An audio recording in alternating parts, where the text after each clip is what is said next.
नीतीश कुमार ने जो कल प्रस्ताव पास किए हैं, जो जेडीयू की जो कार्यकारिणी की बैठक थी, उसमें जो चीजें देखने को मिली हैं, उनमें एक बात बहुत जो है महत्वपूर्ण है, और वो है कि नीतीश कुमार ने या उनकी पार्टी ने, उनके नेताओं ने बीजेपी पर एक आरोप लगाया है कि वह हिंदू राष्ट्र के एक जो नैरेटिव चल रहा है, उसकी आड़ में मनुस्मृति का शासन लागू करना चाहती है।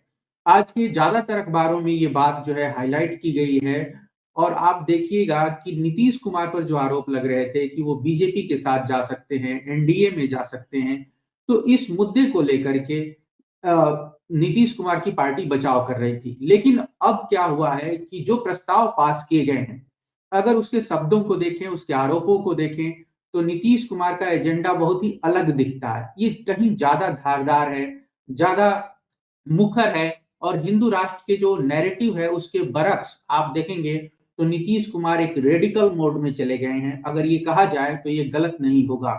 बीजेपी पर अभी तक किसी ने आरोप नहीं लगाया था कि वो मनुस्मृति का शासन जो है लागू करना चाहती है। और जो अम्बेडकराइट हैं या जो सामाजिक न्याय की राजनीति करने वाले लोग हैं, वो बीजेपी की राजनीति को अगर समझते हैं तो यही कहते हैं कि बीजेपी जो है संविधान खत्म करना चाहती है, मनुस्मृति के जरिए मनुवाद लागू करना चाहती है, उसके जरिए ये सारी चीजें अपने हक में करना चाहती है।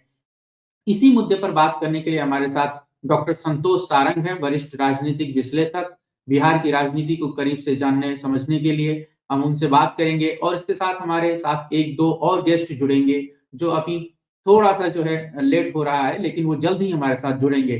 तो डॉक्टर संतोष, हमारा पहला सवाल यही है कि नीतीश कुमार ने जो प्रस्ताव पेश किया है, उसमें ये कहा गया है कि हिंदुत्व की आड़ में जो है मनुस्मृति का जो गुप्त एजेंडा चल रहा है, इसके खिलाफ नीतीश कुमार ने आवाज उठाई है। इसे आप कैसे देखते हैं? इंडिया गठबंधन के जो नेता हैं, जो घटक दल हैं, उन सबको शायद यह एहसास हो गया है कि हिंदुत्व की पीठ पर बीजेपी से को चुनौती देना शायद मुश्किल है। इसलिए वे लगातार अभी जो 5 राज्यों में विधानसभा के चुनाव हुए हैं, चुनाव के बाद आपने देखा होगा लगातार टीवी चैनल्स पे जो विश्लेषण या जो डिबेट हो रहा था, उसमें ये बार बार ये बात कही जा रही थी कि सामाजिक न्याय का जो मुद्दा है उसको लोगों ने नकार दिया है। इसके बावजूद नागपुर में जो कांग्रेस के का जो 139वां स्थापना दिवस हुआ, उस मौके पे खड़गे साहब ने भी और राहुल गांधी ने भी सामाजिक न्याय के मुद्दे को जोरदार तरीके से उठाया है। अब जदयू की जो कार्यकारिणी की बैठक हुई दिल्ली में, उसमें जो प्रस्ताव पारित किए गए, उससे साफ संदेश ये जाता है कि आगे जो चुनाव है लोकसभा का, उसमें हिंदुत्व की पीच पर जाकर नहीं, ये लोग सामाजिक न्याय, जो हिंदू राष्ट्र, दरअसल हिंदू राष्ट्र का मतलब ये लोग नैरेटिव जो बना रहे हैं कि हिंदू राष्ट्र का मतलब पूरा 85% जो 85 नहीं बल्कि हिंदू जो आबादी है उसका राष्ट्र होगा। जदयू ने जो बातें कही हैं प्रस्ताव पारित करके कि यह सरकार मनुस्मृति लागू करना चाहती है, बाबा साहेब आम्बेडकर के जो संविधान है उसको नकारना चाहती है, उसको हटाना चाहती है। तो ये जोरदार तरीके से किसी पार्टी की सांगठनिक बैठक में इस तरह के प्रस्ताव शायद पहले हुए हों, मेरी जानकारी में नहीं है। लेकिन ये प्रस्ताव पारित करके दमदार तरीके से मजबूती के साथ जदयू ने अपनी बात आगे बढ़ाई है। उन्होंने प्रस्ताव में और भी बातें कही हैं कि संघीय ढांचे को और जो संवैधानिक संस्थाएं हैं उसको कमजोर करने की कोशिश हो रही है। तो कुल मिलाकर के फिर उसने ये कहा कि जब जब आदिवासी, दलित और अल्पसंख्यकों के मुद्दों को आगे करती है जो विपक्षी दल के नेता हैं, जो पार्टीज हैं, तो ये सनातन सामने लेकर आते हैं, सनातन शब्द ला करके और जवाब देते हैं। तो एक तरीके से ये आगे की रणनीति जदयू ने, इंडिया गठबंधन की जो रणनीति होगी उसको आगे बढ़ाया है। और निस्संदेह भाजपा के सामने अगर चुनौती पेश करनी है तो इसके अलावा दूसरा कोई रास्ता नहीं है। आपको 85% आबादी है जो आज जिनको धर्म रूपी अफीम चटाया जा रहा है, वो राम मंदिर के नाम पर हो या सनातन धर्म के नाम पर, तो इसको नकारने के लिए, मतलब इसको जवाब देने के लिए जदयू ने ये जो बातें उठाई हैं, वे पिछले कई सालों से जो अम्बेडकराइट जो संगठन के लोग हैं या जो बाकी और संगठन पार्टीज भी कुछ बीच बीच में बातें, जैसे आप पार्टी में थे एक, जिनको बाद में निकाल दिया गया, उन्होंने अंबेडकर साहब और पेरियार की विचारधारा को आगे लेकर बढ़े। तो देश तैयार हो रहा है कि एक तरफ जो बीजेपी है, जो आरएसएस है, वह संविधान को खत्म करना चाहती है। ये बात धर्म संसद, जो पिछले दिनों धर्म संसद का आयोजन किया गया, साधु संतों ने किया, उसमें संविधान पर हमले किए गए।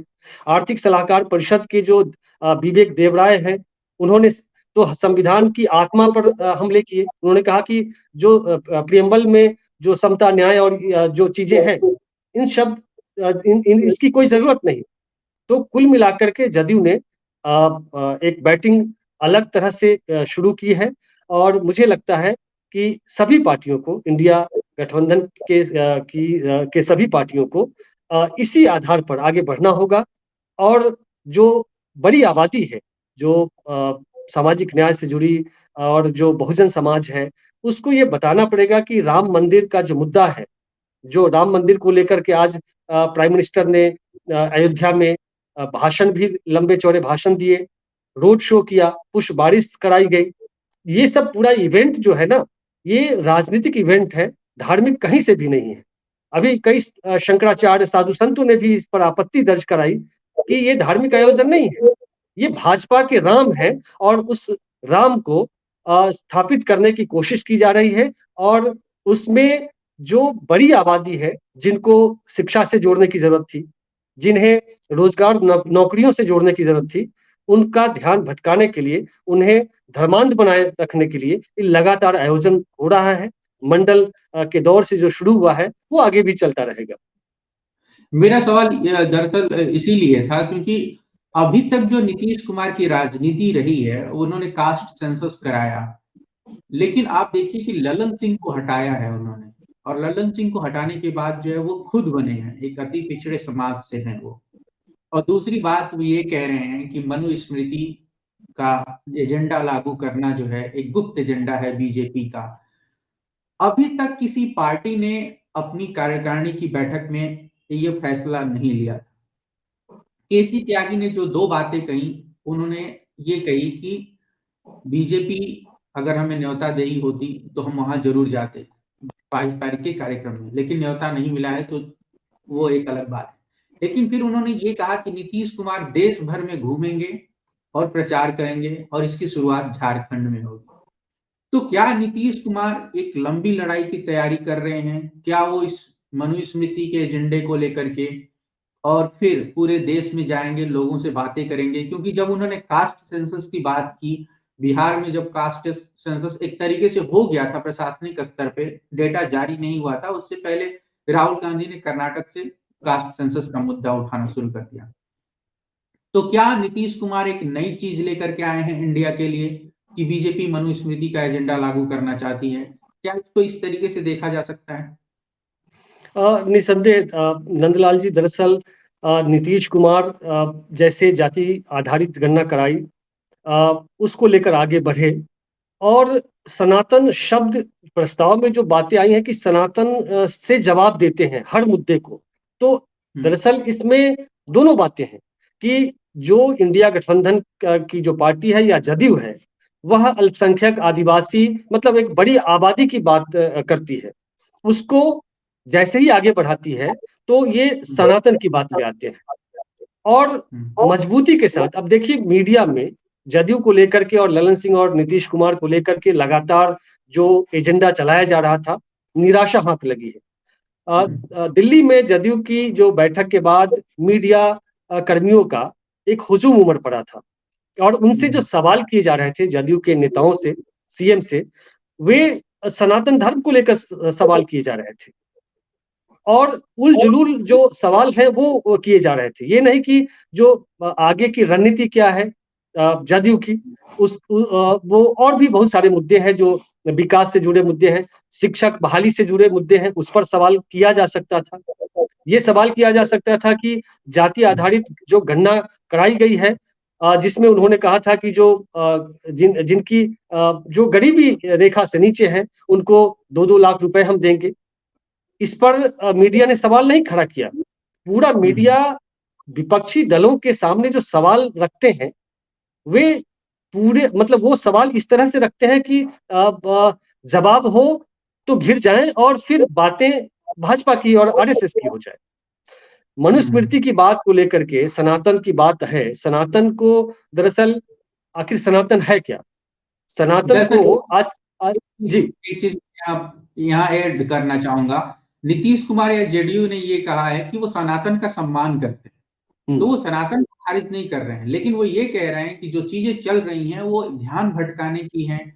और एक तरीके से जब भी राइट्स की बात होती है, दलितों, पिछड़ों, आदिवासियों की राइट्स की बात होती है, तो ये लोग धार्मिक बातें करने लगते हैं और डिस्ट्रैक्ट करते हैं, और उसके वही बाद वो बात। कह रहे हैं।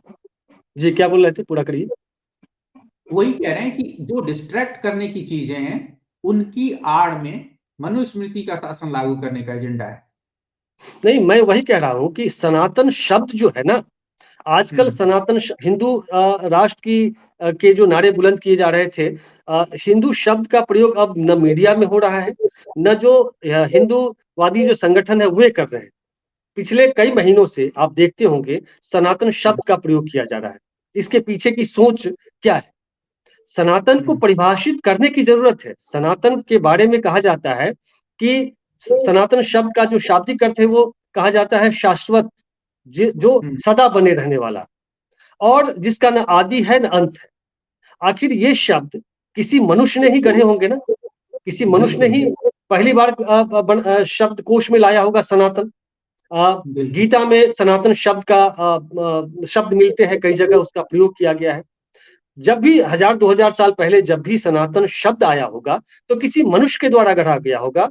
और जब हम कहते हैं कि शाश्वत है, मतलब हमेशा बने रहने वाला, जबकि हमारा जो आधुनिक समाज है, जब हम प्रगति करते हैं, वैज्ञानिक प्रगति करते हैं, हम आईटी युग में चल रहे हैं, तो हम शोध करते हैं, रिसर्च करते हैं, और हर रिसर्च को फिर से स्थापित करने की कोशिश की जाती है, तो परंपराएं टूटती हैं। और जो इतिहास के पन्नों में या जो पहले पुरखों ने जो गलतियां की हैं, धर्म के नाम पर, पुराण वेद के नाम पर जो कुछ भी मानवता के खिलाफ जाता रहा है, क्या हम इस युग में, वैज्ञानिक प्रगति के इस युग में, हम उस पर विचार नहीं कर सकते हैं क्या? जब स्वामी प्रसाद मौर्य या प्रियांक खड़गे या उदयनिधि स्टालिन या बिहार के शिक्षा मंत्री जो हैं, वो अगर सनातन, रामचरितमानस या फिर गीता या फिर वेद पुराण में जो वर्णित है, जिनको ये मनुस्मृति और रामचरितमानस में शूद्र कहा गया, जो आज संवैधानिक टर्म के रूप में अगर यूज करें तो एससी एसटी है, जो 80-85% आबादी है, जो इतनी बड़ी आबादी है जिसको कहा जाता है शूद्र। मतलब अभी आपने एक यूट्यूबर है, बहुत बड़े यूट्यूबर हैं, उन्होंने सवाल उठाया। अभी जो असम के सीएम है, उन्होंने ये ट्विटर पे ट्वीट किया गीता का एक श्लोक को इंग्लिश में ट्रांसलेट करके, और उन्होंने भी वही बात कही कि शूद्र को नेतृत्व करने का अधिकार नहीं है, शूद्र सेवा के लिए है और द्विजों की सेवा के लिए है। तो हमें ये बताइए कि सनातन का मतलब, जो गीता पुराण रामचरितमानस में जो एक बड़ी आबादी के लिए शूद्र कहा गया और एक खास जाति को देवता घोषित किया गया, तो ये असमानता है, ये भेदभाव है। और कहीं ना कहीं जब एक जाति को आप बहुत सर्वश्रेष्ठ कहते हैं, तो बाकी जातियों को उनकी भावनाएं भी तो आहत होती होंगी ना, कि चाहे वो आम्बेडकर साहब ने इतनी पढ़ाई की, विदेशों से इतनी डिग्रियां ली, उसके बाद जब यहाँ भारत में आए, कानून मंत्री बने, और जब वो उनके दफ्तर में जो सवर्ण, जो उनके माथक नीचे वाले जो कर्मचारी थे, वो दूर से फेंक कर उनको फाइल देते थे। ये क्या सनातन का अपमान नहीं था? अगर सनातन किसी एक खास जाति बिरादरी से जुड़ा है सवाल, तो बाकी लोग क्या उस पर सवाल भी ना उठाएं? मेरा ये कहना है। एक सवाल ये है कि अभी आपने स्वामी प्रसाद मौर्य का जिक्र किया, जेडीयू की जो प्रस्ताव है उसमें ये मनुस्मृति का जिक्र आया है, सनातन की बातें सामने आई हैं। तो स्वामी प्रसाद मौर्य जब कुछ बोलते हैं तो उनको एक तरीके से डिफेंड करना पड़ता है। समाजवादी पार्टी को सफाई देनी पड़ती है। उनके नेता कह देते हैं हम इससे ताल्लुक नहीं रखते हैं। नीतीश कुमार एक बड़े नेता हैं, एक पार्टी के नेता हैं। क्या नीतीश कुमार पर इस तरीके के हमले नहीं होंगे जैसा स्वामी प्रसाद मौर्य पर होता था? और स्वामी प्रसाद मौर्य को लेकर के पार्टियां बैकफुट पर चली जाती हैं। नीतीश डिफेंड कर पाएंगे? नहीं, देखिए इसमें क्या है ना कि आ, हम जो लोग हैं, जो विपक्षी दल के नेता है, चाहे स्वामी प्रसाद मौर्य हैं, जब ये रामचरितमानस पर सवाल उठाए गए, हम यहाँ के शिक्षा मंत्री की बात करते हैं, चंद्रशेखर जी की बात करते हैं, उन्होंने जब रामचरितमानस के श्लोक को उठाया तो फिर जो टीवी चैनल्स में है वो सामने आकर के ये उसको डिफाइन करने की कोशिश करने लगे। वो जो है सो ढोल पशु शूद्र नारी वाला जो श्लोक है, उसमें अब वो कहने लगे कि नहीं, ताजन का अर्थ होता है सीख देना, शिक्षा देना। तो भाई, शिक्षा देना सिर्फ पशु और उसके साथ सिर्फ शूद्रों को क्यों जोड़ा गया? क्या शिक्षा सिर्फ शूद्रों को ही दिया जाना चाहिए? आप बाकी जातियों को रखिए ना, शिक्षित जो अशिक्षित है उसको शिक्षित करिए ना। शूद्र कहने का मतलब जो पूरी ओबीसी जाति है उसको शिक्षित करने का, या तो ताजन शब्द का इस्तेमाल करिए, कर रहे हैं तब भी गलत है। अगर उन्हें शिक्षित करने और सीख देने की बात कर रहे हैं तब भी गलत है। मेरा कहना है कि इस धड़े के नेताओं को, इस धड़े के सामाजिक लोगों को ये बुलंदी के साथ, मजबूती के साथ सनातन शब्द को पुनर्परिभाषित करने की जरूरत है। इस पर डिबेट लगातार करने की जरूरत है कि सनातन का अर्थ क्या है। कि आप एक बड़ी आबादी को शूद्र घोषित करके और उसे कहेंगे कि इसको शासन करने का, नेतृत्व करने का अधिकार नहीं है, तो ये सनातन है क्या? तो नहीं, सनातन मैं से वो डर जाते हैं लोग। देखते हैं कि निचले तबके के जो लोग हैं वो धार्मिक हैं, वो रूठ जाएंगे। एक लंबी पारी खेलनी होगी आपको। सामाजिक संगठन बना करके, जैसे आनुषंगिक संगठन है बीजेपी के, वैसे आपको हर पार्टी को जाना पड़ेगा और बताना पड़ेगा कि आपके लोग, जो गरीब लोग हैं, जो पिछड़े लोग हैं, दलित लोग हैं, वो मंदिर में न जाके शिक्षा ग्रहण करें, स्कूल में जाएं और समझे कि अंबेडकर, फूले और पेरियार की अब जो विचारधारा है, जो बड़ी आबादी है, जो शूद्र अतिशूद्र कहा गया है, उनको उनको उनके उद्धार के लिए है। आप सनातन का मतलब क्या कहते हैं कि जो इसमें गीता में भी ये बात कृष्ण से कहलवाई गई है कि शूद्रों का काम सेवा करने का है। अगर इस श्लोक, ये बात क्यों नहीं उठाई जाती है कि जो गीता में श्लोक है, जो एक बड़ी आबादी को अमानवीय शब्द का इस्तेमाल उसके लिए किया जाता है, उस श्लोक को हटाया जाए, उसे उसे परिमार्जित किया जाए। रामचरितमानस जरा में इस तरह के शब्द है, परिमार्जित किया जाए। ये करना पड़ेगा, जरा एक पुनर्परिभाषित करना होगा सनातन शब्द का अर्थ क्या है। जी। संतोष जी, जरा चलिए, ये वैचारिक बातें हो गई, जरा स्पेसिफिक होते हैं कि क्या नीतीश कुमार इसको डिफेंड कर पाएंगे? क्या जो आरोप लगा रहे हैं कि बीजेपी मनुस्मृति का गुप्त एजेंडा लागू करना चाहती है, तो क्या वो इसको डिफेंड कर पाएंगे जब मीडिया उनसे सवाल करेगा? क्या वो अपने साथ अति पिछड़ों, दलितों, आदिवासियों को खड़ा कर पाएंगे बिहार में?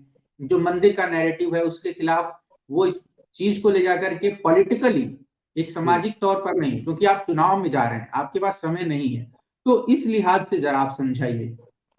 नहीं, इस पर इन पार्टियों को ढंग से आगे बढ़ना पड़ेगा। मनुस्मृति को सामने रख करके अगर ये बात कही जा रही है, तो मनुस्मृति में जो कुछ लिखा हुआ है उन श्लोकों के साथ जाना पड़ेगा कि कैसे। एक तरफ संविधान खत्म करने की बात हो रही है, विवेक देवराय जैसे लोग खत्म कर रहे हैं। ये इतना आसान है कि इस चुनाव में हम पूरा नैरेटिव चेंज कर दें, क्योंकि मीडिया उस पार्टी के साथ है जो नफरत फैलाने वाली जो पार्टी है, जो धर्म को लेकर के आगे बढ़ रही है। मीडिया दिन रात उसके पक्ष में बैटिंग कर रहा है। तो लेकिन टू दी पॉइंट, आपको सावधानी के साथ अपने लोगों को, वोटर्स को ये बताना पड़ेगा कि मनुस्मृति में जो कुछ लिखा गया है वो अमानवीय है, वो आपके हक में नहीं है और वो संविधान का विरोधी है। अब लोग समझने भी लगे हैं। तो बारीकी से जो जानकार लोग हैं, इस धरे के जो जानकार लोग हैं, अब डिबेट में हम देखते हैं कि जैसे राजद के या जो जदयू के ऐसे लोग जा रहे हैं जब उधर से सनातन धर्म के अपमान वाली बातें करते हैं और जैसे चंद्रशेखर या स्वामी प्रसाद मौर्य को सामने लाकर उनके बयानों को सामने ला करके जब बात रखते हैं, तो इधर इधर के इस खेमे के जो प्रवक्ता होते हैं वो सही से जवाब नहीं दे पाते हैं। मुझे कई बार लगता है कि मैं वहां क्यों नहीं था कि उनको टू द पॉइंट जवाब दे सकूं। तो इन पार्टी के चाहे नीतीश कुमार हो, जेडीयू हो या राजद या सपा, जो भी, उनको ऐसे प्रवक्ता को भेजना चाहिए जो पढ़ के जाए और उनको संविधान में जो कुछ वर्णित है, जो लिखा है, कैसे उसको मनुस्मृति में लिखे श्लोक पूरी तरह काटते हैं, कैसे जो एक बड़ी आबादी है उसको अमानवीय बनाते हैं, मतलब उसको उस दायरे में रखते हैं जो जिनको अधिकार नहीं है। तो आपको डिफेंड करने के लिए मजबूत जानकार, ज्ञानी, अध्ययन करने वाला प्रवक्ता चाहिए जो वहां डिफेंड करे, और बच करके आगे बढ़ना पड़ेगा। लेकिन लेकिन फिर मनुस्मृति को आगे ला करके, मनुस्मृति एक जो जिसको कहते हैं कि ये धर्म ग्रंथ है, दरअसल धर्म ग्रंथ तो नहीं, मैं नहीं मानता हूं व्यक्तिगत रूप से, जिस इसमें इतनी ऐसी चीजें लिखी गई है। लेकिन मनुस्मृति को आगे लेकर, रामचरितमानस को लेकर के अभी लोगों में एक बड़ी आस्था है, लेकिन मनुस्मृति को लेकर नहीं।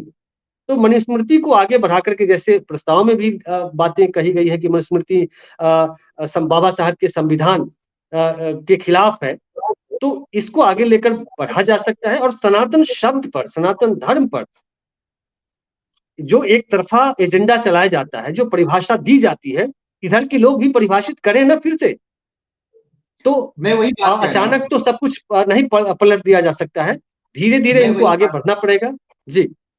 मैं वही बात कह रहा हूँ, जब आपके साथ मीडिया नहीं है, मीडिया सत्ता का हिस्सा है, आप चाहे अपना कोई मीडिया आप खड़ा नहीं कर पाए, तो जब भी आप चुनाव में जाएंगे तो इस पर बात होगी। आज तो चूंकि गोदी मीडिया इसमें बिजी है कि नरेंद्र मोदी अयोध्या में है और वहां पर सारी इवेंट चल रही हैं, लेकिन नीतीश कुमार को काउंटर जरूर किया जाएगा, गोदी मीडिया उनके पीछे जरूर जाएगा, ये मैं आपको बता रहा हूँ। और जिस तरीके से, एक तरीके से स्वामी प्रसाद मौर्य की और तमाम नेताओं की, चंद्रशेखर जो बिहार के शिक्षा मंत्री रहे, उनको लेकर कितना बवाल हुआ था, बाद में जो है तेजस्वी यादव को कहना पड़ा कि आप अपने काम पर फोकस करिए, बयानबाजी करने की क्या जरूरत है। इस तरीके की जब चीजें आती हैं, क्योंकि भले आप 85% की राजनीति कर रहे हो या फिर कास्ट सेंसस करा करके आपने एक नैरेटिव बता दिया हो कि कौन किसकी आबादी है, कौन कितना है, लेकिन जब तक संस्थाओं में, चाहे मीडिया हो, चाहे सुप्रीम कोर्ट हो, चाहे अफसरशाही हो, उसमें प्रतिनिधित्व नहीं रहेगा, तो निश्चित तौर पर आपका जो नैरेटिव है उसको लागू करने में, उस पर कंसेंसस बनाने में, लोगों तक ले जाने में एक चैलेंज जाएगा। तो जब हम लोकसभा चुनाव 2024 को देख करके बात करते हैं, तो उसमें नीतीश कुमार चूंकि जो खुद को एक बड़ी भूमिका में देख रहे हैं, उसमें जब उनकी पार्टी ये कहती है कि हम मनुस्मृति का जो एजेंडा है बीजेपी वो लागू करना चाहती है और उसके खिलाफ लड़ेंगे, कास्ट सेंसस को लेकर के उनकी पीठ थपथपाई जाती है, प्रशंसा की जाती है, लेकिन केसी त्यागी ये कह देते हैं कि अगर मंदिर का न्योता मिला होता तो हम जरूर जाते। इसको कैसे देखा जाए? दिक्कत यही है इन लोगों में, स्टैंड इन लोगों का क्लियर नहीं है। नहीं, मंदिर में देखिए, आज मैं सुन रहा था प्राइम मिनिस्टर को, अयोध्या से वे लाइव थे, वे कह रहे थे कि सभी देशवासियों को, 140 करोड़ देशवासियों को, कि 22 तारीख को आमंत्रित कर रहे थे कि पूरे देश में, जो देश के मंदिर हैं उसमें श्री राम ज्योति जलाएं, दीपावली मनाएं। क्या कभी आपने कभी देखा है कि किसी यूनिवर्सिटी की स्थापना के उद्घाटन के अवसर पर इस तरह के पूरे देश में जलाने की बात हो, दीपावली मनाने की बात हो? ये तो लगे हैं कि श्री राम मंदिर, रामलला का मंदिर, जो आडवाणी जी जब रथ यात्रा लेकर चले तब से लेकर अब तक आगे भी चलेगा। आप ये मत सोचिए कि श्री राम मंदिर, रामलला की प्राण प्रतिष्ठा हो जाएगी और मोदी जी उसके सबसे बड़े कर्णधार के रूप में अपने को स्थापित कर रहे हैं, राम से ऊपर भी, तो ये यहीं तक होगा। इसके बाद श्री कृष्ण आएंगे, इसके बाद बाबा विश्वकर्मा आएंगे। जाति, अब तो भगवान भी जाति के आधार पर बहुत सारे भगवान हैं, तो ये बढ़ाएंगे, मीडिया भी उनके साथ है।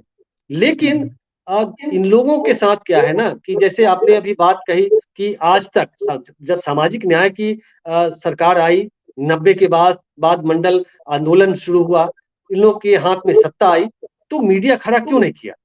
जबकि साउथ हम्म, के तमिलनाडु से लेकर साउथ के कई ऐसी ऐसी पार्टियां हैं जिसके अपने वहां लोकल चैनल।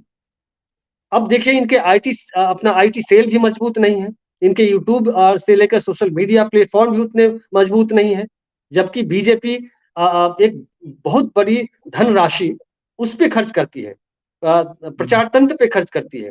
अब जान रहे हैं तो आपको तो जाना पड़ेगा, इन सब चीजों में खर्च करना पड़ेगा।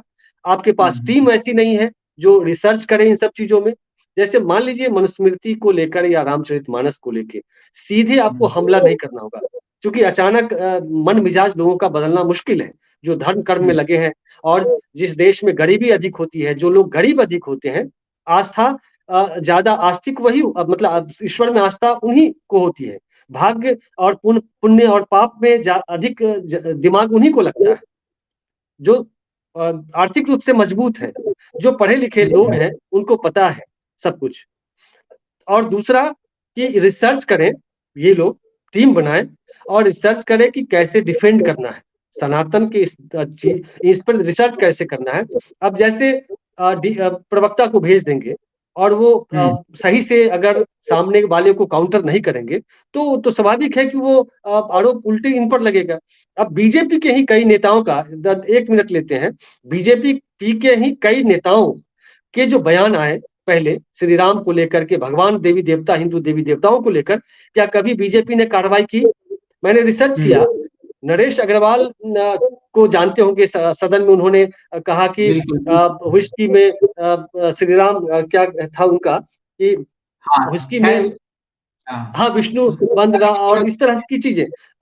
4-5 ऐसे मुझे बीजेपी के नेता संजय उत्तराखंड से लेकर संजय उत्तर प्रसाद प्रदेश से लेकर राम को और देवी संजय देवताओं पर हमले किए, लेकिन उन पर हम्म, कार्रवाई नहीं हुई। दरअसल इनको श्री राम और भगवान में आस्था नहीं है। ये इनको भगवान को देवी देवताओं को अपना टूल बना करके, अपना औजार बना करके लोगों को हम्म, भ्रमित करके सिर्फ वोट की राजनीति करते हैं। नहीं तो इसके पहले, भाजपा के पहले क्या श्री राम आराध्य नहीं थे? कबीर के राम हम्म, को देखिए, बहुत सारे संत हुए, उनके राम को देखिए। और उसके पहले भी गांव में 24 घंटे का श्री राम जो ये महायज्ञ यज्ञ हुआ करता था। दिन 24 घंटे जय श्री राम करके लोग करते थे।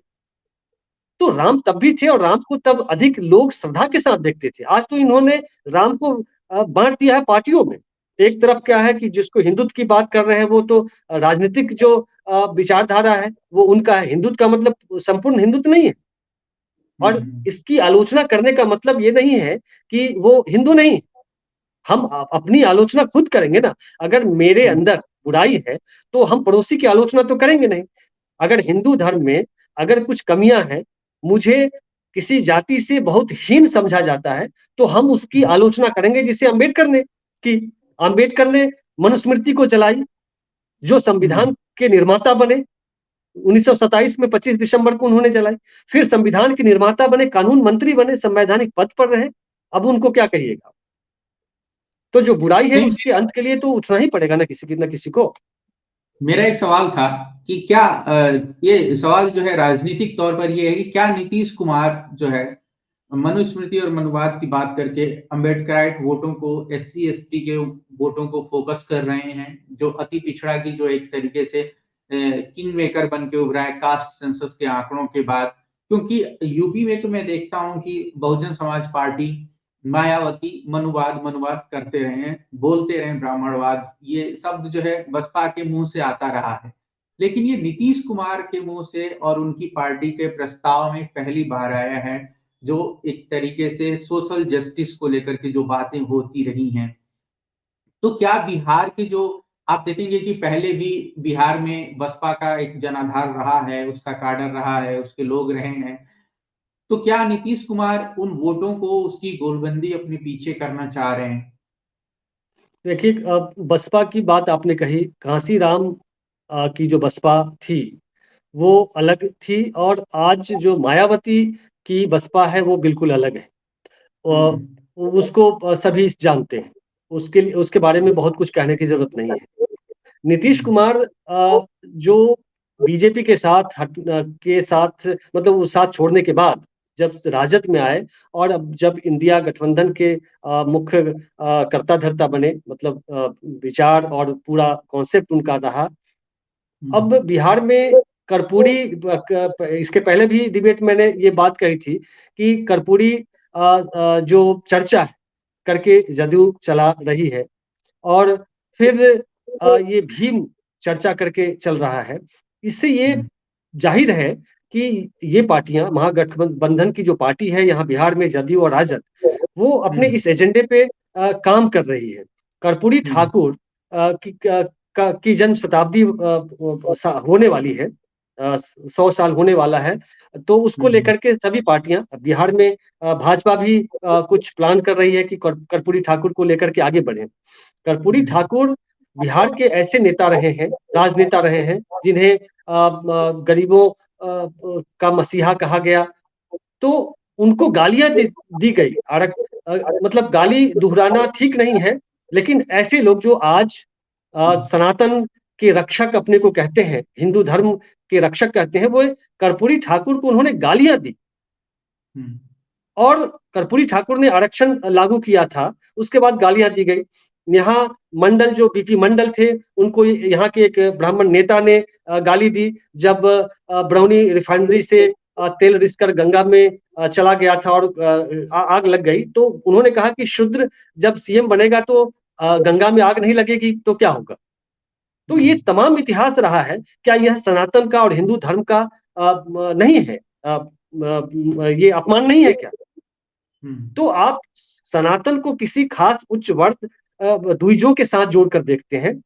तो दरअसल अब नीतीश कुमार अपने समझिए राजनीतिक कैरियर की आखिरी पारी में वे चाहते हैं कि सामाजिक न्याय का जो मुद्दा है वे प्रमुखता से उठे। इसलिए जदयू तमाम प्रखंडों में, जिलों में कर्पूरी जी को लेकर के चर्चाएं कर रहा है जदयू, और फिर मनुस्मृति की बातें कहीं और सनातन को लेकर आगे बढ़ रही है।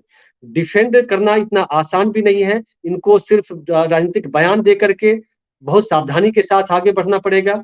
चूंकि अलग अलग जातियों के अलग अलग भगवान है। श्री कृष्ण को यादव से जोड़ा गया, तो बढ़ई को भगवान विश्वकर्मा से जोड़ा गया, पासवान जो जाति है उनके साथ अलग है। तो एक धार्मिक आस्था और जुड़ाव लोगों का रहा है।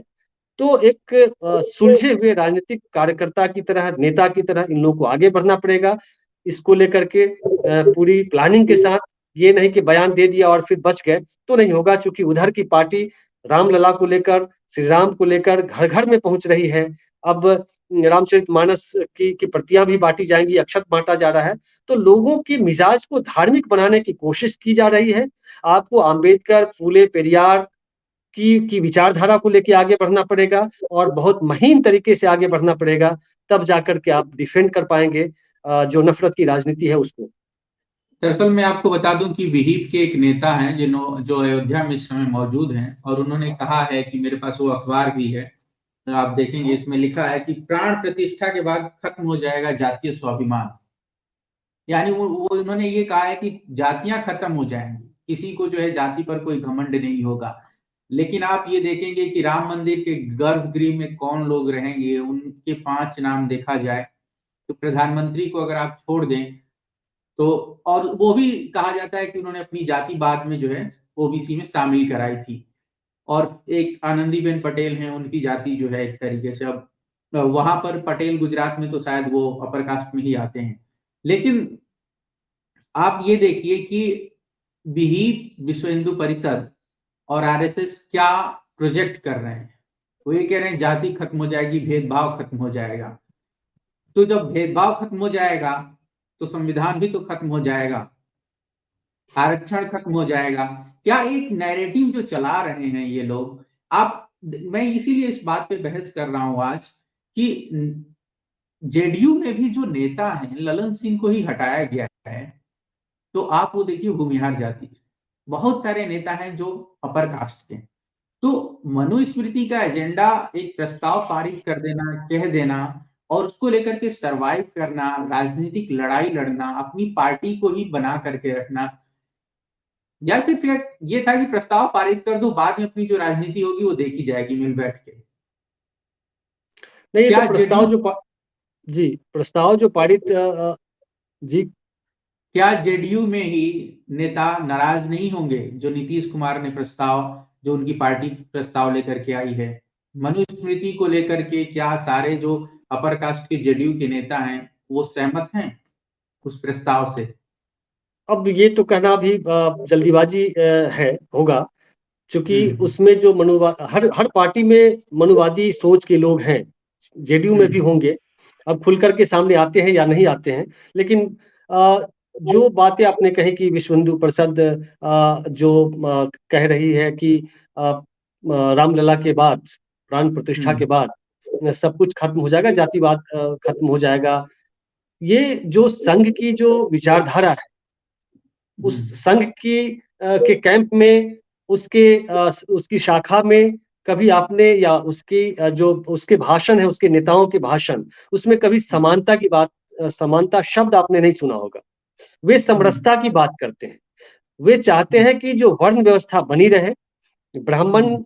को जो भूदेव कहा गया, ऊंची कुर्सी दी गई, तो वो वैसे ही बना रहे। क्षत्रियों को रक्षा का काम दिया गया, वैश्य को जो व्यवसाय और बाकी चीज, शूद्रों को सेवा का काम, वो उसी तरह किया जाता रहे। इसी को सनातन कहा गया, कि जो शाश्वत है, सदा बना रहने वाला, जो शुरू में जो बनाई गई व्यवस्था, सामाजिक व्यवस्था बनाई गई, उस ढांचे को बना रहने दिया जाए, यही तो सनातन है। सनातन का मतलब शाश्वत बने रहने वाला, जो शुरू से परंपरा चली आ रही है, वो उस परंपरा को नहीं तोड़ना है, और उसको आगे, उसको बढ़ाते रहना है। जब समानता की बात आप करेंगे, जब अधिकार की बात करेंगे, तो इनके सामने ये कहने लगते हैं कि जाति वाद बढ़ाने की बात, जाति जो वैमनस्यता है उसको बढ़ाने में ये लोग लगे हैं। ये चाहते हैं कि हम्म। समरसता, मतलब समान रस बना रहे। जो जिस कुर्सी पर बैठा है, जातीय वर्ण व्यवस्था के जिस पायदान पे बैठा है, वो बना रहे और एक दूसरे को सम्मान दे। बस यही तो चाहते हैं, समरसता शब्द का इस्तेमाल करते हैं। जब भी बहुजन समाज के लोग या नेता या संगठन अपने अधिकार की बात करने लगता है, अपने समानता की बात करने लगता है, न्याय की बात करता है, तो इनके सनातन पर इनकी भावनाएं आहत होती है और सनातन पर चोट पहुंचता है। ये सब, इससे जातिवाद खत्म होने वाला नहीं है। ये चाहते हैं, मैं तो कहता हूं, जाति अगर समाज की बुराई है, जो सच्चाई भी है, इस पे डिबेट लगातार होने की जरूरत है, बौद्धिक बिरादरी में भी, और जो विश्वविद्यालय अकादमिक जो संस्थान है उसमें भी। जब बुराई पर चर्चा होगी तभी बुराई खत्म होगी। और ये लोग चाहते हैं कि जाति पर कोई बात ही न करे, जो व्यवस्था बनी है उस व्यवस्था को बनाए रखा जाए। तो जो विश्व हिंदू परिषद के लोग कह रहे हैं कि रामलला की प्राण प्रतिष्ठा के बाद जो है जाति खत्म हो जाएगी, मुझे लगता है कि रामलला की प्राण प्रतिष्ठा के बाद जो है जाति की जो फिलॉसफी है और उसको इम्प्लीमेंट करने वाली, समाज में बनाए रखने वाली जो संस्थाएं हैं, जो कास्ट हैं, वो ज्यादा मजबूत होंगी। और जैसा कि संघ के लोग, विश्व हिंदू परिषद के लोग कह रहे हैं, ऐसा जो लोग कह रहे हैं वो तो जाहिर है कि सामने वाले से झूठ बोल रहे हैं, उसको भ्रम दे रहे हैं, क्योंकि भारत में इतनी जल्दी खत्म हो जाए और राम मंदिर को लेकर के जो चीजें जिस तरीके से प्रोपेगेट की जा रही हैं, इवेंट बना करके दिखाया जा रहा है, गोदी मीडिया पर लगातार चल रहा है। एक सवाल ये भी था कि आप 2015 का विधानसभा चुनाव अगर देखेंगे तो बंच ऑफ थॉट्स लेकर के लालू यादव जो है सभाओं में जाया करते थे और उसको उन्होंने बहुत अच्छे से कम्युनिकेट किया था। और एक तरीके से 2015 का जो रिजल्ट है विधानसभा चुनाव का वो भी अप्रत्याशित था, जो महागठबंधन के पक्ष में आया। तो बंच ऑफ थॉट्स को लेकर के जो चुनावी मुद्दा लालू यादव ने बना लिया, मैं वही बस ये जानना चाह रहा हूं कि क्या नीतीश कुमार की पार्टी ये कर पाएगी? अगर कर पाती है तो ये बहुत अच्छी चीज होगी, क्योंकि मंदिर के खिलाफ आपके पास अगर कोई नया आइडिया है, जो जैसे आप देखें ममता बनर्जी को देखें, तो उन्होंने कह दिया था कि हम कास्ट सेंसस के खिलाफ हैं, हमें इस पर सोचने का विचार चाहिए। बाद में वो किसी तरीके से उन्होंने सहमति दे दी आधे अधूरे मन से, लेकिन खुलकर उन्होंने कभी नहीं बोला। क्या इंडिया गठबंधन नीतीश कुमार के साथ आएगा? क्या इस पर उसका सहमति बनेगी कि जो लड़ाई है, दरअसल इस पहलू से भी देखा जाना चाहिए, अम्बेडकराइट जो विचार हैं, जो थॉट्स हैं, उनको लेकर के आगे बढ़ा जाना चाहिए, या फिर ये नीतीश कुमार का ही एक आइडिया है कि जो मनुस्मृति वाला जो एक गुप्त एजेंडा है, कथित गुप्त एजेंडा जिसको नीतीश कुमार प्रोपेगेट कर रहे हैं कि भाजपा ये लागू करना चाहती है। तो मैं वही समझना चाह रहा हूँ कि क्या लालू की तरह नीतीश ये कर पाएँगे?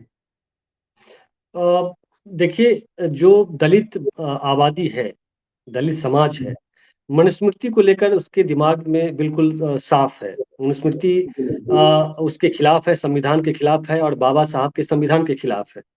तो एक हुँ, तरह से इस प्रस्ताव के साथ जदयू ने दलित जो वोटर्स हैं उनको साधने की कोशिश की गई है।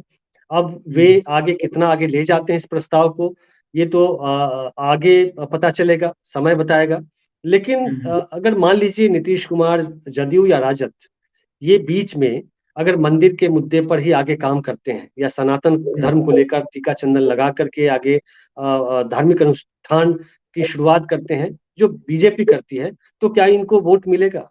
नहीं मिलेगा। वो हुँ, उसका हुँ, पेटेंट सिर्फ भाजपा के पास ही है। इनके हुँ, पास सिर्फ सामाजिक न्याय का मुद्दा है, उसी पे जाना पड़ेगा, उसी को साधना पड़ेगा और बताना पड़ेगा जो लोग हैं, निचले तबके के लोग, कि आपका हुँ, कल्याण किस चीज़ से होना है। फिर मैं वही कह रहा हूँ कि ये 1, 2, 4 महीने का सवाल नहीं है कि उसमें आप लोगों के मन-मिजाज को बदल दें। आरएसएस हुँ, 1925 से लेकर अब तक लंबी पारी खेल रही है और तमाम हुँ, संगठन हैं। जदयू, राजद या जो सामाजिक न्याय वाली जो पार्टियां हैं, उनको भी सामाजिक संगठन बनाकर, अनुषंगिक संगठन बनाकर, जो प्रशिक्षण है कार्यकर्ताओं के जरिए लोगों तक जाना पड़ेगा और बताना पड़ेगा। मनुस्मृति में ऐसी-ऐसी चीजें लिखी गई हैं, जो पढ़े लिखे लोगों को भी मालूम नहीं कि मनुस्मृति में क्या चीज लिखी, पहुंच नहीं है। हुँ, गीता हुँ, की रामचरितमानस की पहुंच तो है, अब लोग कुछ पढ़ने लगे हैं जब से ये सारे मुद्दे आने लगे हैं। लेकिन मनुस्मृति, मैंने कई लोगों से बात की है, पढ़े लिखे लोगों से, मनुस्मृति उन्होंने नहीं पढ़ी। जब मैंने उस इसके श्लोक के बारे में, कुछ श्लोक के बारे में उनके उनको पढ़ के मैंने बताया, फिर उसके अर्थ बताए, तो उनको आश्चर्य लगा कि अच्छा ऐसा है। तो जब हुँ, लेकर जाएँगे, लोगों तक पहुँचाइए तो। जो लिटरेचर है उसके ज़रिए जाइए, कार्यकर्ताओं के बीच कार्यकर्ताओं को लेकर उन्हें ट्रेंड करके और लोगों को, समाज को, जो दलित पिछड़ा समाज है, उनके बीच जाइए और बताइए कि सनातन धर्म आखिर है क्या? और हुँ, ये जो मनुस्मृति है, वो कैसे आपके खिलाफ है? आपको ये मानवता के खिलाफ है। ये बताना पड़ेगा और ये 1, 2, 4 महीने से बहुत कुछ बदल जाएगा ऐसा मुझे नहीं लगता है। लेकिन अगर राजद ने या जदयू ने अगर ऐसा कुछ स्टैंड लिया है, तो आने भविष्य के लिए ये अच्छा है और इसी स्टैंड पे आगे बढ़ना चाहिए। क्योंकि मंदिर और धर्म के मुद्दे पर इन लोगों को कुछ भी हासिल नहीं होने वाला है। हुँ, चूँकि जो विचारधारा है राजद की, जो विचारधारा रही वो तो सामाजिक न्याय की और कर्पूरी ठाकुर और लोहिया, अम्बेडकर को लेकर आगे बढ़े हैं और उसकी वजह से ही दमदार मजबूती जो है ज़मीनी स्तर पर उसकी है। अब जदयू कितना आगे इस चीज़ को लेकर जाता है, ये तो हुँ, भविष्य बताएगा। लेकिन फिलहाल इससे दलित वोटर्स को, अम्बेडकराइट को और सामाजिक न्याय वाले जो लोग हैं, जो आबादी हुँ, है, उसको साधने की कोशिश है। और एक तरफ कर्पूरी चर्चा कराना, भीम सभा कराना और फिर मनुस्मृति और मनुस्मृति की बात करना, ये बताना कि कैसे सनातन जो है आदिवासी और दलित और अल्पसंख्यक के अधिकारों की बात होती है तो सनातन ला करके आगे उससे जवाब देते हैं। इसको बहुत साफ तरीके से लोगों के दिमाग में बिठाना पड़ेगा आपको। सीधे राजनीतिक बयान दे देने से, प्रस्ताव पारित करने से भी नहीं होगा। 1-2 सवाल आखिरी कि मैं ये ले लेता हूँ कि एक अफ़वाह उड़ी थी और खबरें भी छपी थी अखबारों में। मैं नहीं जानता 1-2 लोगों के हवाले से, जेडीयू के नेताओं के हवाले से कि बनारस में जो है नीतीश कुमार रैली करने वाले थे। लेकिन प्रशासन ने जो है परमिशन नहीं दी तो वो कैंसल हो गई रैली, रद्द हो गई। अब ये आ रहा है कि नीतीश कुमार जो है कई पूरे देश में घूमेंगे, रैलियाँ करेंगे, अपने मुद्दे समझाएँगे। तो परमिशन तो फिर भी नहीं मिलेगी, हो सकता है कि रोक दिया जाए आपको, यूपी में आप रैली नहीं कर पाए। तो नीतीश कुमार क्या अब उस तरीके से फाइट कर पाएँगे या फिर वो इंडिया गठबंधन के मंच से रैली होगी? ये अभी स्पष्ट क्या बताया जाए इसमें। वो तो तानाशाही चल रही देश में। और वे चाहेंगे कि जो यूपी एक बड़ा, जहाँ 80 सीटें हैं और मजबूत गढ़ के रूप में बीजेपी के गढ़ के रूप में आज है। तो वो तो नहीं चाहेंगे कि यूपी में चूँकि पटेल वोटर्स, पटेल आबादी जो है, कुर्मियों की आबादी बहुत है और उसको साधने की कोशिश कर रहे हैं। नीतीश कुमार पहले भी जदयू की तरफ से ये खबरें आती रही हैं अंदर खाने से कि फूलपुर से और कहाँ से चुनाव लड़ेंगे। हम्म, तो कोशिश तो है कि पूरे देश भर में इंडिया गठबंधन के जो नेता हैं पूरे देश में मिलकर के वो सभाएं करें। अब बीजेपी कैसे रोकती है, क्योंकि पूरी कोशिश इस बार बीजेपी साम दाम दंड भेद से आगे बढ़ते हुए तमाम कोशिश करेगी कि इनको रोका जाए, इन लोगों को। और यूपी हम्म, को यूपी में तो खास करके तो जो सभाएं हैं उसको किसी न किसी बहाने रोका जाएगा। लेकिन इन लोगों को मजबूती के साथ आगे बढ़ना चाहिए। और अगर रोकेंगे, मान लीजिए यूपी में कोई सभा फिर होती है, रोका जाता है, तो वो तो लोगों के बीच एक संदेश जाएगा ना, पिछड़े दलित पिछड़ों के बीच संदेश जाएगा कि कैसे रोका जा रहा है। अब देखिए कितना बदलता है। चुनाव में, राजनीति में तो बहुत कुछ सेकंडों में बदल जाता है। अब आगे क्या होता है, लेकिन मुझे लगता है कि जो जदयू का स्टैंड जो अभी लिया गया है राष्ट्रीय कार्यकारिणी की बैठक से, जो गोदी मीडिया और बीजेपी खेमे के लोग जो आशा लगाए बैठे थे कि अब तो गए, पार्टी टूटी, फिर इधर से उधर चले गए, लेकिन प्रस्ताव से ये संकेत मिलता है कि वो आगे इंडिया गठबंधन के साथ आगे बढ़ने को तैयार है। ओके। एक आखिरी सवाल ये है कि लेकिन उससे पहले मैं अपने दर्शकों को बता दूं कि जो भी साथी अगर एक आध सवाल पूछना चाहें तो कमेंट बॉक्स में लिख सकते हैं। आखिरी के चंद मिनटों में जो है हम आपका सवाल लेने की कोशिश करेंगे और एक दो से ज्यादा सवाल नहीं ले पाएंगे, तो अगर आप कुछ पूछना चाहते हैं तो सवाल अपने रख सकते हैं।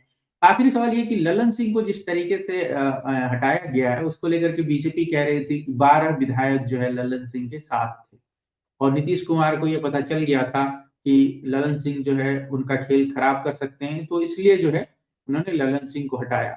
इन आरोपों में थोड़ी-सी भी सच्चाई है जो बीजेपी लगा रही है? अ, ललन सिंह के इस्तीफे के बाद और नीतीश कुमार के राष्ट्रीय अध्यक्ष बनने के बाद जो हुँ, बिहार में जैसे उपेंद्र कुशवाहा, जीतन राम मांझी जैसे जो हुँ, 2-3 ऐसे नेता हैं जो यहाँ क्षेत्रीय पार्टी के को लीड करते हैं, उनके जो बयान आए हैं या उनके चेहरे पर हुँ, जो खुशी है, उससे ये लगता है कि ललन सिंह के राष्ट्रीय अध्यक्ष रहने से इन लोगों को परेशानी हो रही थी। चाहे अब आंतरिक क्या ओके, परेशानी थी, लेकिन थोड़ी खुशी इन लोगों में दिख रही है। तो मुझे लगता है हुँ, कि ललन सिंह को लेकर के, एक तो भूमिहार जाति से वो आते हैं, तो उनको लेकर के पार्टी के अंदर कई नेताओं में एक नाराजगी रही है। वे चाहते थे कि ललन सिंह न रहे तो ज़्यादा अच्छा है। और नीतीश हुँ, कुमार के अध्यक्ष बनने के बाद जिस तरह से पार्टी के कार्यकर्ताओं में खुशी की लहर दौड़ी या जश्न मनाया गया, मुझे लगता है कि कुछ कुछ तो सच्चाई थी कि बहुत सारे नहीं कहें, कुछ न कुछ नेता जो थे, जो बाहर निकले, जो गठबंधन के जो नेता थे, जैसे उपेंद्र कुशवाहा या फिर जीतन राम मांझी जैसे लोग, वे खुश हैं। इसका मतलब है कि पार्टी के अंदर ललन सिंह को लेकर थोड़ी बहुत नाराजगी रही होगी, और उनके हटने के बाद एक खुशी भी है ऐसे नेताओं में। एक सवाल इसी में है कि बीजेपी ये आरोप लगा रही थी कि लालू यादव के बिनाह पे जो है एक तरीके से उनके लिए जो है ललन सिंह ये काम करने वाले थे। तो क्या अब उतना ही विश्वास आरजेडी पर नीतीश कुमार को रहेगा जितना पहले था? भले ही इसमें सच्चाई ना हो, लेकिन जब विपक्ष ये बात कहता है और बीजेपी की तो ये एक स्ट्रेटजी रही है कि झूठ इतनी बार बोलो, इतनी बार लोगो कि सामने वाले को भी शक हो जाए अपने आप को, नहीं यार ये ऐसा सच्चाई है तभी ये लोग कह रहे हैं, वरना क्यों कहते? तो आरजेडी और जेडीयू का रिश्ता अभी भी वैसा ही रहेगा या फिर उसमें बदलाव आएगा आने वाले महीनों में? नहीं, फिलहाल तो मुझे नहीं लगता है कि ऐसा कुछ होने जा रहा है। चूँकि हुँ, दोनों पार्टी ने मिलकर बिहार के लिए जो फिलहाल काम किया है, उसको बीच में मझधार में छोड़कर जाएँ, तो इनको नुकसान होगा, फ़ायदा नहीं होगा। मुझे नहीं लगता है कि ऐसा अभी फिलहाल कुछ होने जा रहा है। चुनाव के बाद भले कुछ हो, लेकिन चुनाव के पहले मुझे नहीं लगता है। जो राजनीतिक पंडित जो बता रहे हैं बिहार के राजनीतिक गलियारे में जिनकी नज़र है, उनको लेकर थोड़ी बहुत खटपट तो गठबंधन में होता ही है। अब बीजेपी में क्या नहीं है? बीजेपी के साथ जितने जुड़े जो दल हैं, उनके बीच, लेकिन वहां तो वन मैन शो है। ऊपर से आदेश हम्म, आया, अब उपेंद्र कुशवाहा जैसे लोग या बाकी जो और भी दल के लोग हैं, मुकेश सहनी या जीतन राम मांझी, आरसीपी सिंह को देखिए। आरसीपी सिंह हम्म, जब थे जदयू के साथ, तो दिन रात मीडिया उनको लगातार इनसे नीतीश कुमार के साथ मनमुटाव की खबरें चलाता था। आज आरसीपी सिंह का कोई बयान सुन रहे हैं क्या? हम्म, उपेंद्र कुशवाहा का कोई बयान सुन रहे हैं? मुकेश सहनी का कोई? जो बीजेपी के साथ जो पार्टी है, वो उन्हें बोलना नहीं है। वन हम्म, मैन शो है। ऊपर से आदेश आएगा मोदी जी का, अमित शाह का या नड्डा जी का, बस वो चलना है। उनको बोला जाएगा कि आपको बोलना नहीं है, चुप्पी साधे रखना है, तो वो रहेंगे। लेकिन इन जदयू और राजद के साथ आने के बाद इन लोगों के पंख फड़फड़ाने लगते हैं। हम्म। दिक्कत यही है। लेकिन तो ये ऐसा होता क्यों है? ये बहुत एक सामाजिक, मैं कहूं कि ये जातियों पर आधारित जो पार्टियां हैं, इनमें एक बड़ा ये मैं कहूं कि इसको आप किस तरीके से देखेंगे? इसे रोग कहें या फिर एक आप मानसिकता कहेंगे कि जब वो जेडीयू और आरजेडी आरजेडी के साथ होते हैं तो एक एक सीट के लिए आप, मैं जानता हूं कि विधानसभा चुनाव में मुकेश सहनी जो है पहले जो है 2015 और 2020 में जो है किस तरीके से दावपेच किया करते थे, और बीजेपी में जाने के बाद एकदम सन्नाटा हो जाता है। तो ये मानसिकता है कि जब आप एक उस पार्टी के साथ आते हैं जो पिछड़ा और दलित समुदाय से आती है, अति पिछड़ा समुदाय से आती है, उसका लीडर उससे संबंध रखता है, तो आप लगते हैं बार्गेन करने, मुखर हो जाते हैं, बोलने लगते हैं। और जब आप बीजेपी के साथ जाते हैं तो समझ जाते हैं कि यहाँ पर तो कुछ नहीं होने वाला, ये लोग अपने मन की करेंगे, बस मैं चुपचाप जो है अपने इस खेल में बना रहा हूँ। तो ये मानसिकता है या फिर क्या है? नहीं, ये देखिए, जो दलित पिछड़े समाज से आने वाले जो नेता है, ये हम्म, पहली पीढ़ी इन लोग की जो है राजनीति में आई। पहले तो दबाया हम्म, जाता रहा। अब जब पहली हम्म, बार आए तो सत्ता का सुख देखा, उसमें कमाई देखी। तो स्वार्थ इतना ज्यादा है और व्यक्तिगत स्वार्थ है। तो ये हम्म, देखते हैं कि जहां कुर्सी मिल जाए, जहां, अब कई नेताओं का नाम नहीं लेंगे, कई दलित पिछड़े नेता हैं जो कल तक जदयू और राजद में थे, उनसे मेरी बात हुई कि आप तो तब सामाजिक न्याय की बात करते थे, आज आप चले गए हम्म, बीजेपी के साथ, तो समाज के साथ धोखा नहीं है? कहा कि देखिए, अभी बीजेपी के यहाँ वैकेंसी है, ठीक अच्छा। है, वहाँ वैकेंसी है, तो हम लोग को वहां गए हैं, फिर वैकेंसी खत्म हो हाँ। जाएगी तो आ जाएंगे। तो ये वैकेंसी वाला जो मिजाज है ना, स्वार्थ, हम्म, समाज से इन लोगों को मतलब नहीं। जिनको समाज से मतलब है, वो डिगे हैं और टिके हैं। लेकिन हम्म, दलित पिछड़े समाज में ये दिक्कत है कि पहली बार राजनीति में आए और देखा कि यहाँ तो सत्ता सुख है, कुर्सी हम्म, पावर कितना है, तो वो चाहते हैं चिपके रहना। और जहां उनको लगता है कि यहाँ से फायदा होने वाला है, बीजेपी हम्म, के साथ इसलिए आज है कि देख रहे हैं कि एक मजबूत पार्टी है और जहां से टिकट मिल जाएगा जीत ही जाएंगे, तो वो चले जाते हैं। समाज को इनको चिंता नहीं है और वो हम्म, डेडिकेशन पहले वाला खत्म हो चुका है। और ये रोग है दलित पिछड़े नेताओं में। और समाज में भी एक बुराई है कि वो पहली बार रामविलास पासवान या चिराग पासवान या उपेंद्र कुशवाहा, इस तरह के जो नेता है, जाति वाले जो नेता है, तो देखते हैं कि ये तो हमारे जात का नेता है, लेकिन जाति को कुछ मिल रहा है? ऐसा कुछ नहीं मिल रहा, नुकसान हो रहा हम्म, है। तो ये एक राजनीतिक रूप से भी देखें, सामाजिक रूप से भी देखें, एक बुराई है। और ये बहुत कई दशक लगेंगे, शताब्दी, मुझे लगता है पूरी शताब्दी खत्म हो जाएगी, तब जाके कुछ बीमारी खत्म होगी। इतना आसान नहीं है, ये चलता रहेगा। आखिरी सवाल मेरा ये है कि मैंने कहीं पढ़ा है कि बीजेपी बिहार में यात्रा की प्लानिंग कर रही है, शायद लौकुश यात्रा ऐसा कुछ करके कोई यात्रा की प्लानिंग हो रही है। इसकी कोई जानकारी है आपको? ये देखिए, ये पार्टी कहती है, जैसे अभी आपने कहा ना कि वीपी ने कहा कि रामलला की प्राण प्रतिष्ठा के बाद सब खत्म हो जाएगा, जाति वाति नहीं। लेकिन अभी हम्म, यदुवंशियों का सम्मेलन, गोवर्धन पूजा सह यदुवंशी की सभा की गई, और उसमें हम्म, यादवों को बताया गया 20, 22, 21 हजार समथिंग की यादवों को सदस्यता दिलाई गई बीजेपी की। उसके हम्म, बाद फिर किसी जाति का कुछ एक हुआ था कार्यक्रम, हम्म, वो भी फ्लॉप रहा, दलितों को लेकर के शायद हुआ था, वो तो बिल्कुल फ्लॉप रहा। और ये लगातार अभी चल रहा है कि अलग अलग जातियों को जाति के नाम पर नहीं, किसी महापुरुष के नाम पर तो कभी किसी नाम पर इनको जुटाया जाए। लेकिन बिहार में अभी इसके पहले दो, एक दलित को लेकर के पासवान या मुझे ध्यान में नहीं है, लेकिन दो ऐसे कार्यक्रम पटना में आयोजित किए गए। एक यदुवंशी गोवर्धन पूजा सह यदुवंशी सम्मेलन करके, और एक और दलित को लेकर के। लेकिन किसी में लोग नहीं जुटे। और एक एक में तो सम्राट चौधरी पहुंचे नहीं जब उनको पता चला कि लोग जुट नहीं रहे। तो बिहार की राजनीति अलग तरह की है, यहाँ का समाज अलग मिजाज का है, वो समझ रहा है। इसलिए दो कार्यक्रम करके इन्होंने देख लिया है, फलप रहा है। लव कुश भी करेंगे तो कुशवाहा तो कुछ हैं सम्राट चौधरी को लेकर, और उपेंद्र कुशवाहा को लेकर कुशवाहा वोटर्स आज टैग हैं बीजेपी के साथ। लेकिन सभी हैं ऐसा नहीं कहा जा सकता। जो समझदार है, जो बुद्धिजीवी है, और बहुत सारे ऐसे कुशवाहा बिरादरी के लोगों से मेरी बात होती है, तो वो लालू का नाम लेते हैं और सामाजिक न्याय की चीजों को समझते हैं। और पढ़े लिखे जो कुशवाहा है वो तो बिल्कुल नहीं है बीजेपी के साथ। और धीरे धीरे तो वो सफल नहीं होगा, मुझे नहीं लगता है। राजद में आलोक मेहता भी हैं, जदयू में भी कुशवाहा के नेता हैं।